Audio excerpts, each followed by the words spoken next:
What's up, fight fans? This is Kurt DeVille with Counterpunch Boxing News, and I got to talk to you guys about a throwback name, one of my favorite fighters in the middleweight division, Sergio Maravilla Martinez. He is set to be taking on Chavez Jr. in November, and supposedly everyone's favorite promoter, Eddie Hearn, is supposed to be fighting for rights for it on the zone. So, you know, I think about this fight, man, and I'm wondering like I can understand from the standpoint of Chavez Jr. because that's where everything started to go downhill for him. Losing to Chavez the way he did, you know what I mean? He did have that 12th round knockdown and that rally in the 12th round, but for the most part, he just got took to school. And that was funny. That fight was the beginning of the end for Martinez because Martinez, injured his right leg, his knee, and he clearly wasn't 100% when he fought Cotto or Martin Murray. They gave him the gift win on the Martin Murray fight, which, it was in his hometown. And then, so people weren't too salty about that decision. But, karma's a bitch, you know what I mean? Because he was not ready. That knee was not prepared anywhere, shape, form, or fashion for the Cotto fight, and Cotto made quick work of him because of that disability he had. So, I look at that, man, and I'm like, that has been 4 years ago.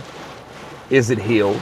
Maybe he's trying to prove to himself the way that fight went, that, hey, I still have it. He's 44 years of age, but remember, he got into the boxing game late.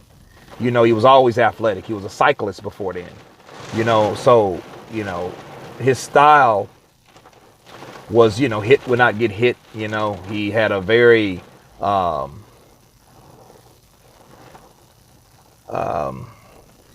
Sergio Martinez, he held his hands low.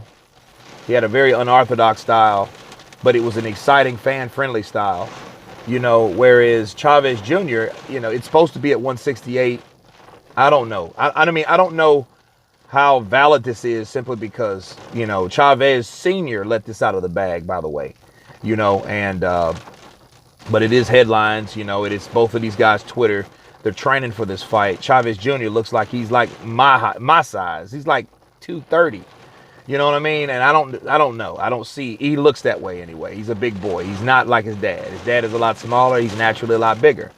I don't even know if he'll make the weight. You know what I'm saying? But, he's always been a puncher, and then his loss to Canelo Alvarez was embarrassing because he just, he didn't even have the energy, I don't think. He just wasn't that size. He was no way he was anywhere near 164.5. And the greatest accomplishment that he did in that fight was make weight.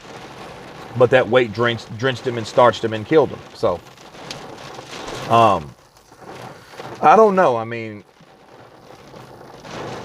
Chavez looks like a heavyweight, and honestly, if he wants to do anything, I think he should go ahead and become a maybe a light heavy cruiserweight. He can campaign up there, but again, him fighting a guy like Martinez, I guess they have something to prove to each other. Who knows? But it's interesting to say the least, but I mean, I don't, it's not really likely it'll happen. Next news, Victor Ortiz, he has 3 rape charges against him. He turned himself in at Oxnard for, 3 charges of rape, which is very surprising. It'll be shamed if he does end up, and he is found guilty because he had his whole career ahead of him. And I'm not talking about his boxing career. I'm talking about his acting career. His acting career, it picked up. He was in Expendables 3 and other shows. Him and Ronda Rousey, amongst the other superstars up there, and that gave him a leg. And for him to do something like that, foolish, probably at a party that went wrong, some date rape situation where, who knows.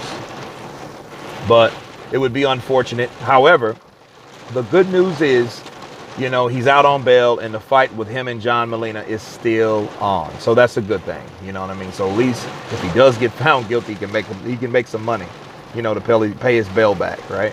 So, I mean, that's a good thing at least. But I mean, I don't know. I don't have the facts of what happened. That have to be proven in court. And, you know, that's that on Victor. I mean, you know, he isn't the first boxer that got caught up in a situation like this.